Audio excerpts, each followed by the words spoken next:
Ils ont été plus de 10 millions à visiter la capitale fédérale l'an passé. Et si les touristes devenaient plus nombreux à débarquer et à dépenser ici? Très encouragé à Tourisme Ottawa de voir un peu plus de traction sur le train à grande vitesse Alto. Un vent d'optimisme pour le secteur touristique.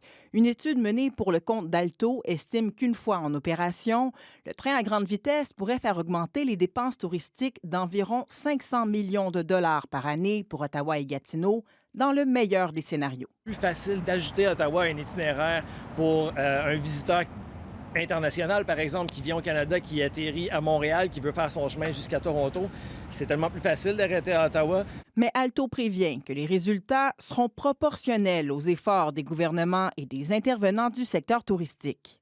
C'est de s'assurer que lorsque le touriste arrive à la gare de destination, mais il est bien pris en charge dans le dernier kilomètre qui l'amène, par exemple, à son hôtel ou à l'activité qu'il compte faire. Pendant que le tracé soulève un vent d'opposition chez des agriculteurs, des propriétaires, des élus continuent à remettre en question l'ampleur du projet. Est-ce que le ministre libéral des Transports est prêt à subventionner un gouffre sans fond? La réponse est non et restera non, Monsieur le Président. Mais pour l'industrie touristique, le train à grande vitesse représente une occasion charnière après des années post-pandémiques difficiles.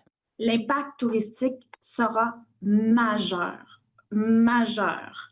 Ce TGV va venir changer le portrait touristique. Parmi certains défis, développer davantage les infrastructures et le réseau pour faciliter les déplacements de la future gare vers les lieux prisés par les touristes des deux côtés de la rivière. Il y a de l'arrimage à faire.